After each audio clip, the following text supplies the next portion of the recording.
Hey, Brooke, thanks so much for being here. I appreciate your time. Thanks so much for having me. I appreciate it. So, let me ask you a question. If you had the opportunity to be the governor, what would you do? Oh man, that coming in with the hard questions first. Um, the first thing that comes to my mind, education policy is really where my heart is at. And so I think if I was governor, one of the first things would be something to do with education. First thing that comes to mind is with the QB formula, the quality-based education, which is how education is funded in the state. I think it was originally passed in the 80s. I want to say like 85. And I think education, the whole world has evolved, but especially education in the past 30 years. And so there's been a lot of chatter about addressing QB, but that's something I would really like to do if I was governor. Bring everybody in the room, sit them down and say, this is what I want to do. This is what I want my legacy to be. And really get in the weeds and rewrite the law there. So I think that's what I would do if I could have my pick. And if you had to explain that to a layman, like what is quality-based education? So it's basically how it's the funding formula that the state uses to fund all the schools in the state. And so all of the school districts have, it gets really in the weeds. There's different weights for different things within the formula. And so that's how it determines how much a district gets to educate a child. So there's essentially like a price tag for how much it costs to educate one child in each district.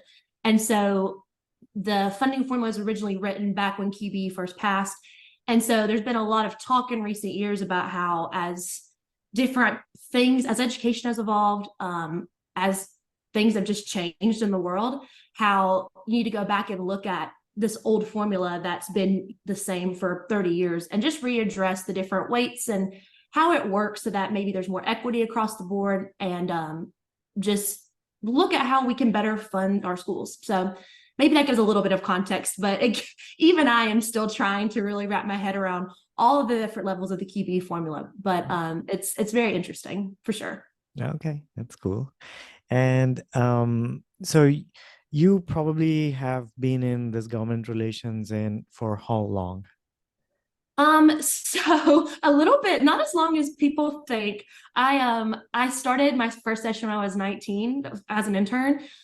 So I just completed my fifth session, so I'm going to my sixth. So Okay. I'm only 24. I'm very young.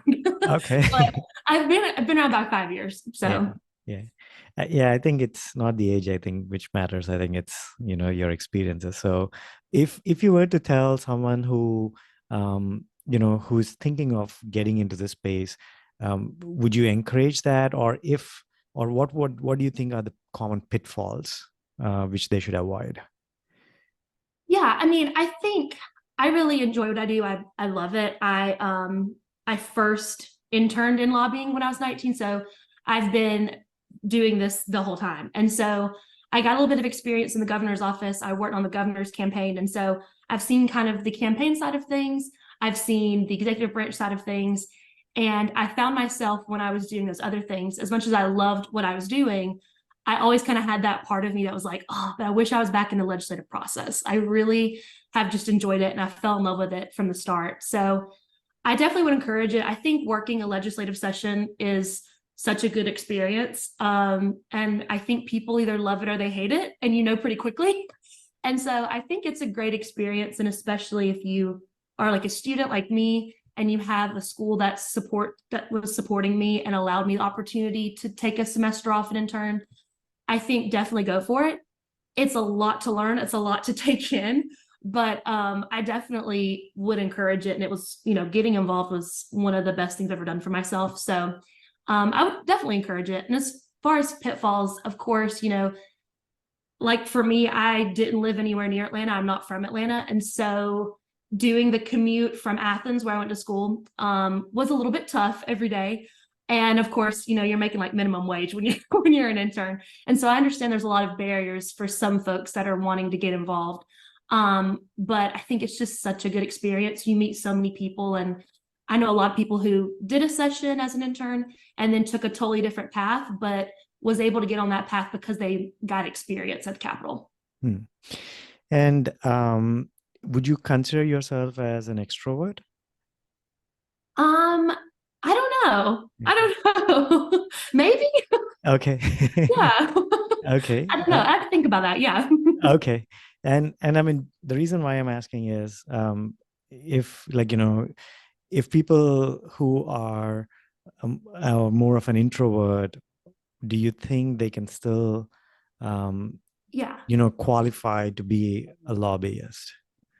I think I think people perceive me as an extrovert a lot because I'm very talkative. I try to be very friendly. But I really get my energy from being alone. And so I think I'm a little bit quieter than people may think. And I think you can be on the quieter side and lobby. I think it's really about like where you get your energy from. I know some people who get their energy from the crowds and being around people.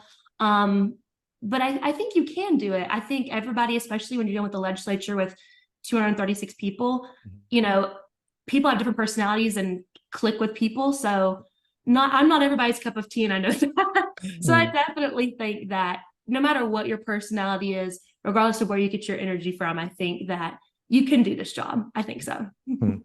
What's the one situation you've been in where, you saw something happening at the Capitol where you felt like, wow, this is really something cool, and you like to emulate, someone, or you've seen something and you were inspired by that? Have there been any instances like that?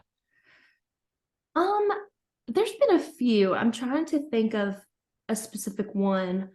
Um, there's a bill that I worked on this past session that was really meaningful to me, and I think it's the most meaningful thing I've worked on so far in my career. Um, and so that's like the first thing that stands out to me because it was amazing. But um, we worked on this bill that creates a mental health program over at the Department of Veteran Services. So it's a grant program at Veteran Services that helps give it's a creates a public-private partnership to create more mental health facilities around the state, specifically aimed at helping veterans, active military, and their family. And getting involved in that it was so amazing. Seeing the bill as it moved, through the House and through the Senate, and all the support that we got, it was really amazing. It was one of those moments where when I saw the bill finally pass and then get sent to the governor's desk, to see the vote up on the screen and it was unanimous, it was so overwhelming and amazing to just be like, this is genuinely going to help people in their life. People are going to have access to mental health. It was a lot of gravity all at once. Hmm. And it's almost overwhelming to think about it even now. But that's one of those moments that when you're a part of something like that and you really allow yourself to think about the gravity of what that does, it makes it all 100% worth it. So that's something that was really inspirational to me, that I was really honored to be a part of. And did anything surprise you when you started working in this field? um I would say probably how much everyone works together. I think that, when you're on the outside, everything is so partisan. And then I feel like once you get in the Capitol, you realize that everyone is working together, regardless of party lines, regardless of status. And of course, they still butt heads. Of course, that's going to happen. But I think when I realized how much everyone works together, from the lobbyists to the staff to the legislators, it was like, oh, everybody here is working together. And I really enjoy that part of the job, is that I do get to work with peoples of different parties and, all different backgrounds. And I really enjoy that part of it. And so I think that was a little surprising to me at first, especially coming from the campaign world where everything was so hyper partisan and you're so used to that kind of, you know, us versus them mentality. Mhm. And do you think that's specific to Georgia state? Or I don't know if you worked in other states, but do you think that's because of the Georgia state, how it's laid out, that's more prominent there? Or do you think it's common across other states as well? I feel like my other friends that I have that work in other states say that it's a lot the same. I think the general tone of the country, I think we're moving more and more farther away from that idea. But I feel like what I've heard when you're talking about state legislatures, Mhm. I feel like there's a good amount of working together just because, you know, you kind of have that, you have that shared bond of we're all from the same state. We're all here together doing this. And, you know, I feel like maybe with Congress, it's different because it's all different corners of the country. And, you know, you have different parts of the country. It's different. I mean, even dialects different and all these different things are different. So it's a little bit harder to come together. But I feel like when you're talking about the state legislature, I think there's a lot more bonding because we're all here together, and there's a lot of, I think there's a lot of shared community among the state legislature. So I would say that I feel like I've said, based on what others have said, there's a good, it's pretty much that way on the state level. But I would be interested to know what others think about that actually. And I mean, I've been to the North Carolina state legislature once, and I had like a ton of respect after just walking around for one day there, Mhm. for the amount of respect I had for you guys because of the committee meetings you need to attend, and like, you know, the amount of work which goes behind it. So if you had to explain someone who is like listening to this and they're saying like, what does a lobbyist do? I mean, how would you, educate them the role of what a lobbyist truly does? So I like to think of myself as kind of the middleman between the private sector and state government. Um, I like that I really enjoy the part of my job where I'm able to have a conversation with someone who is not involved in politics. They have their thing and that they're an expert in, and take the information they're giving me, package it up and put it in kind of political speak, and then pass that along to the relevant person. And so I think a lot of it is education. I think a lot of our job is just working with members of the executive branch, whoever it is, to just educate them on what we're working on. And I think what's a lot of people don't realize is, especially in, you know, like in Georgia's legislature, it's a part-time legislature, it's 40 days out of the year. And so all of our General Assembly members are normal people with normal jobs. And when session's over, they go back and they resume their normal job, whatever that is. And so you think about these people that get elected, they're not going to be an expert in everything. It's not going to happen. You know, if you're from the healthcare field and you get elected, you might know a lot about healthcare, but you may not know a lot about agriculture or transportation or whatever. And so I think keeping in mind that these are people and they have normal jobs and, you know, normal brain capacity like the rest of us, that they need help and they need, you know, they need to be able to have people they can trust to go to and say, help me understand this because this is something I'm super well versed on. So I really enjoy that part of it. And that's a bulk of what we do, is just getting to know these members and building a relationship with them where they know they can trust us and come to us and get accurate information about whatever that they are needing to know about to help them make a better decision for their district. Hmm. Let's go a little bit into your personality. How would you describe yourself in one word? Oh man. In one word, um, I I I would like to say kind. I would like to say kind. That's probably, if I could think of a word that I'm always striving towards, that's the word that I'm really always kind of working towards. So I would like to say kind. Good. Who is your favorite musician? Oh man. Um, so I collect music. I'm a big music person. It kind of changes every day. I It depends on kind of what the current moment is. I love Harry Styles. That's the Gen Z in me. I do love Harry Styles a lot. I like a lot of I like all kinds of music. So I mean, the Beatles, George Harrison's my favorite Beatle. There's a lot of different answers depending on what mood or what era you're talking about. Okay. What is the one thing you want your family to remember about you? I want them to remember me as, I guess, to remember how important they are to me. I'm an only child. I'm very close to my parents, very close to all my family. And I would not be my personality, where I am, my interest. I wouldn't be who I am without them. And they've poured so much into me. And so I would just want them to always remember how much they mean to me and how it's never lost on me all that they gave and how much they poured into me my whole life and all the support they've given me. So Good. And what is the best compliment you ever received? best compliment. Um, Man, these are really making me think. The best compliment I ever received. Honestly, kind of back to what I said earlier about being kind. Every time someone just says like, "Oh yeah, someone said you were," like, hearing someone say that I'm kind means a lot to me. And it's such a simple concept, but I really want to make people feel good about themselves. And so I really enjoy any kind of, just being told that I made somebody feel good about themselves, or that I had empathy or warmth toward them. Can't think of a specific instance, but I always really appreciate hearing something like that. That's how I kind of feel like I'm on the right track. Okay. What is the most daring thing you've done in your life? The most daring thing I've done? Um,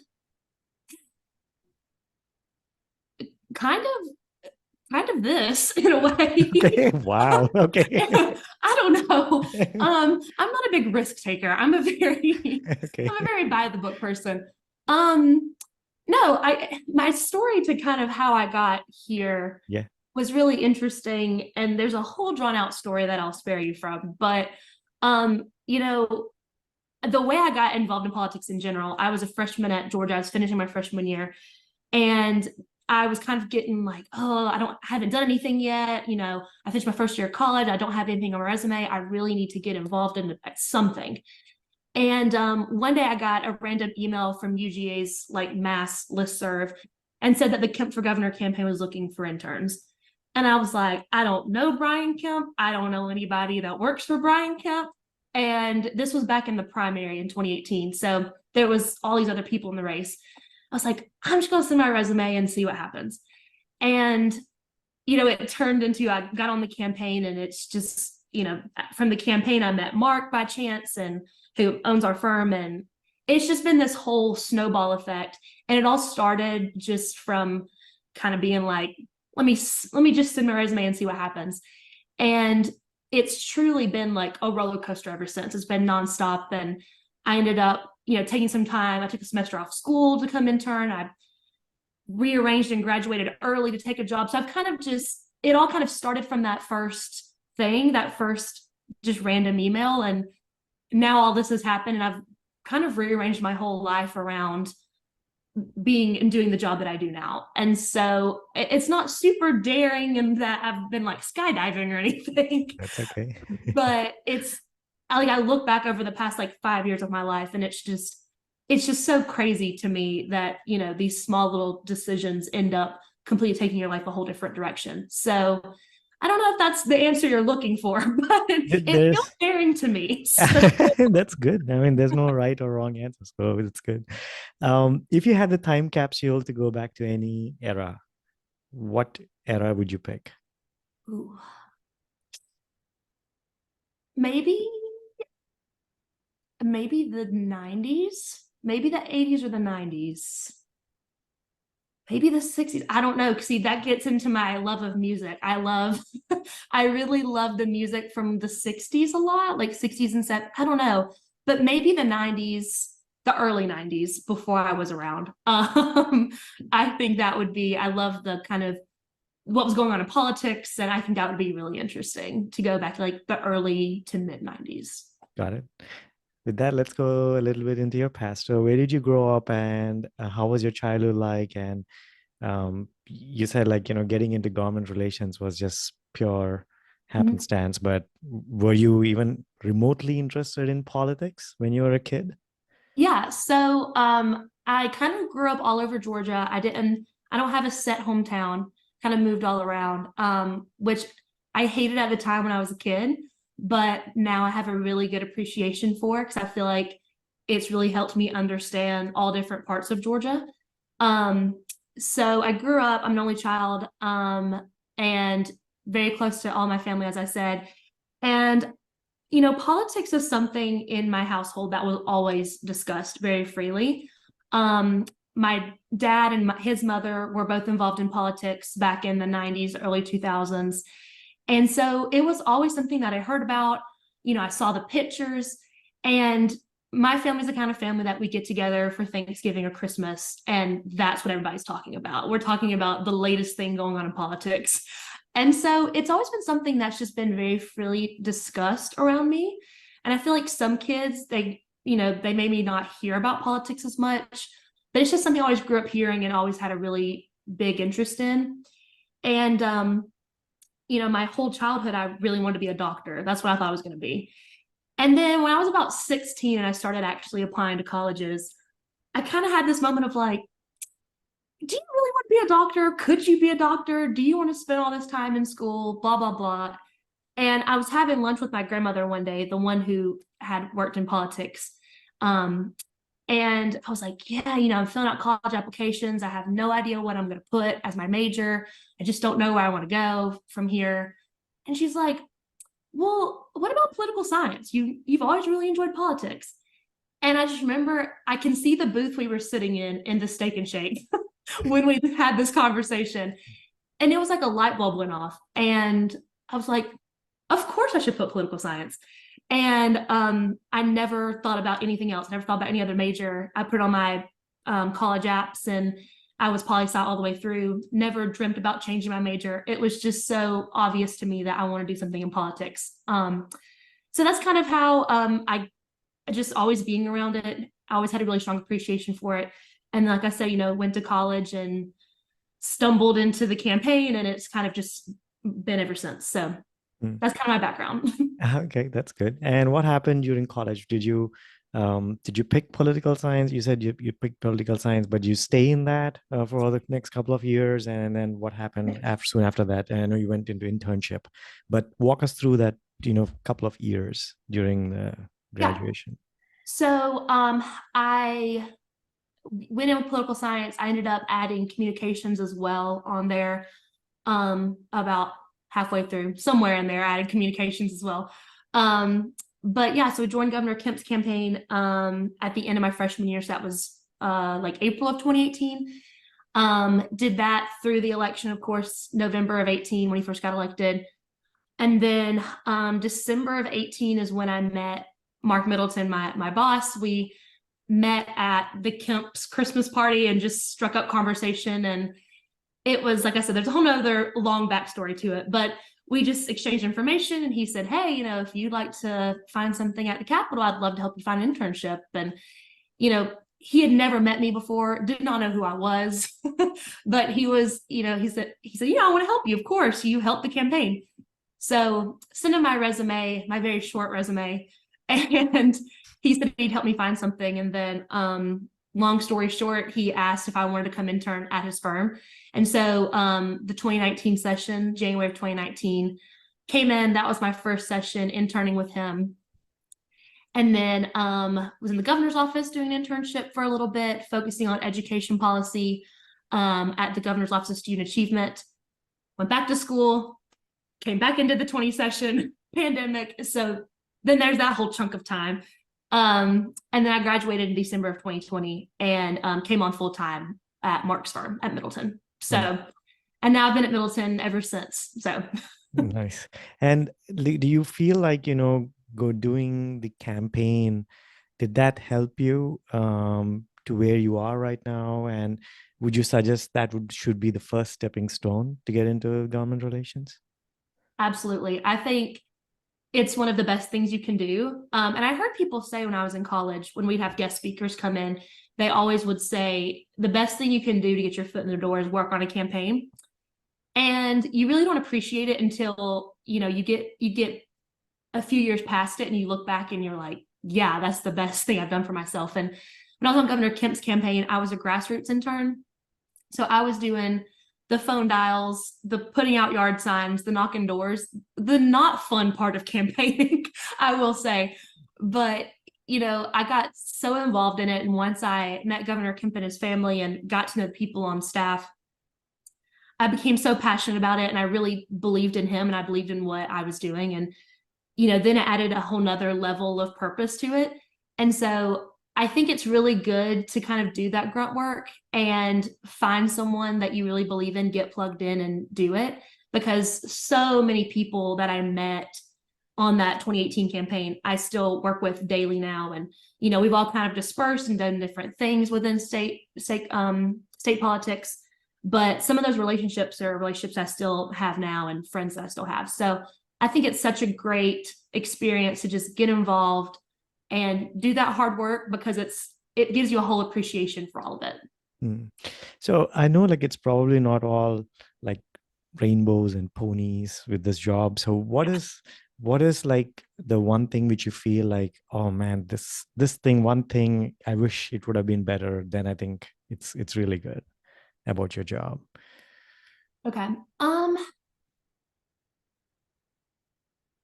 You hmm, let me think about that a minute. Okay. I think that I am someone who can sometimes I'm a very um I'm a very dedicated person. Like once I get started on something, I'm very much all in on it. And I think that I have to remind myself that it's not all about me, and B, that not everything is going to go wonderfully. Not every bill is going to pass. Not every thing you want to get accomplished is going to get accomplished. And I think you just have to be very aware that while you're in your little universe working on all your things, you have all these other people around you, legislators, fellow lobbyists, that also have their things they're wanting to do. And so I would say it's not really an issue with the institution or the people, but more of something that I have to remind myself is that, you're working with these other people, and sometimes you'll get, like, honestly, sometimes you'll get screwed over, and sometimes, whether intentionally or not. And, it's not personal most of the time. Most of the time, other people just have their other priorities that they're looking to accomplish. And you can't burn bridges over it. You have to just get up and move on. And the good thing about the way that it works in Georgia is, we're on a 2-year cycle. So you got 2 years to pass a bill. So if, it doesn't work out the first year, then maybe the second year in the biennial, you can do work in the off season and come back. And so I think just not taking it personal and knowing when, how to react when you're in those situations, and maintain those relationships, I think is really important. I don't know if that's really the answer you were looking for there, No, but there's like I said, yeah. there's no wrong answer. So you're good. And if I were to ask you a tricky question here. So let's say if you're given a situation where you believe in the policy, right? Whatever was been drafted. But let's say your client or your the organization who you're trying to do it, they don't want you to fight for it. So what would you do in such a situation? I think when you're in that situation, that's something that as a young lobbyist, I'm still kind of working through. In that at the end of the day, I'm there to represent my clients' wishes. And you can work in the capacity of me as an individual, Brooke Turner, having a conversation. But I think in that situation, it's, you're there to represent your client. And so I think in that situation, I would, if their wishes are to not engage, then I would not engage because that's what I've been charged to do as their representation. But I know that's a tough spot to be in. It's not fun. But at the end of the day, I'm not there to lobby for myself. I'm not there to lobby, make myself look better or, I'm there to work on behalf of my client. So I think that's what I would have to do in that situation. And like how much of this job, would you need like a thick skin? Like, I mean, people keep saying you cannot take things personally, but we're Mhm. humans, right? So we kind of, because we Right. work so hard on something, and let's say if it doesn't you know go to what you want it to be done, um, Mhm. how do you, can you train yourself to be not to be taking things personally, or was Mhm. that innate in you? Oh no, that is something I've had to work on a lot and something that I am still working on and probably will be for the rest of my life. I'm quite a people pleaser. I really I don't like conflict. I don't like that's not my thing. And so I definitely have had to learn um how to make that separation between, and that's what's kind of hard about lobbying is so much of it is the personal relationships that you build with others. Yeah. And so it is kind of hard to kind of separate that line between, we've been working together and we've built rapport and we know each other's families and all of these things. It is kind of hard as a human, like you said, for your knee-jerk reaction to not be like, oh my gosh, and so it's definitely not something that comes naturally to me. It's something I have to keep in mind. And I think that coming up in this, I've had a lot of people that have kind of taken me under their wing and given me a lot of advice. And, my boss, Mark, being one of them. And I just try to look at those that have been doing this a lot longer than me and kind of pick up those little nuggets. And I think that's kind of helped me toughen up a little bit. Nice. That's good. Well, with that, let's move into a little bit into your future. Tell us what is in store for you? I mean, what would you like to continue doing? What is your passion? Like where you see like, oh, I would love to keep doing this, next couple of years. Yeah. Um, I really love where I am. I'm really, really happy in the capacity in which I work right now. Um, the clients I get to work with, I enjoy, and my boss knows my favorite little areas, like I mentioned, education and mental health, like I said earlier with the veterans clinic. And so he's really let me run with those things that I really enjoy. And so I would like to keep polishing up what I know about education and, all these different areas I've taken an interest in. I'd like to just keep on that path where I'm able to work on those things that I really enjoy and just grow my skill set. And I enjoy lobbying, I really do. So I'm not looking to leave this anytime soon. I enjoy government relations a lot. And so what the future looks like, I don't have an answer for you quite yet, but I really enjoy where I am and I just want to keep building on the skill set that I'm growing right now. And I don't think I've asked you this question, but why education and mental health? Why do you have a strong passion towards both those two areas? So, with education, my dad is a teacher, and he just retired after 30 years in education recently. Okay. So he's been a teacher, he's been a principal, he's worked at State Department of Education. So growing up around that, I've seen so many different levels of what it takes to make education work. It's not just the teacher, it's not just the State Department of Education, it's not just the legislature. It's such an ecosystem that it takes to truly educate a child. And so I think growing up and seeing him in all those different capacities um, made me really appreciate how much goes into it. And so um, that's how I got into education. And then with mental health, it's just I started working on this project last year and I just went all in on it and have just the more I've learned about it, it's just been something that I've really just enjoyed and it makes it so meaningful, it's so impactful. Sometimes you work on something up there and you're like, it's important to you and it's important to your client and you know that it's going to make a difference, but it's kind of not a tangible thing that you can see. And with this specific project we've worked on, it's just you can see it right in front of you. There's a clinic standing in Hinesville, Georgia right now that serves veterans and their families, and you can go in and you can see it, you can see what they're doing, and it's right in front of you, and it's so obvious. And so that's kind of how I got into those two little worlds, and it's been amazing. Nice. That's a lot of gratification right there. Well, Brooke, I don't think I have anything else. Oh, one last question, I guess, before we end this conversation. Do you have any um, one piece of advice for someone who wants to get into it? What do you say, like, based on the experience that you had, that they should do? Like I said, I think working a campaign is a really great first step. I think you learn a lot, you meet a lot of people. And I think it's great to go all in and get passionate about something. I think that's a great thing. And then as far as when you actually get to the Capitol, once you're in there, just soak everything up like a sponge. Just meet everyone you possibly can.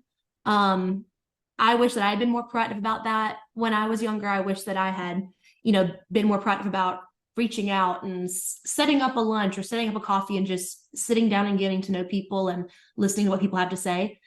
And so I feel like you hear that advice a lot, but you when you get on the other side of it, you really like, man, I wish I really would have taken advantage of that to the fullest potential. So I think just being kind to people, just meeting people, getting to know them and building those relationships, I think that's like the best thing you can do getting started. Awesome. Brooke, I can definitely say with the few minutes I've been with you, you're truly one of the kindest people I've talked to. Thanks so much for being here. I appreciate it. Thank you so much. I appreciate it.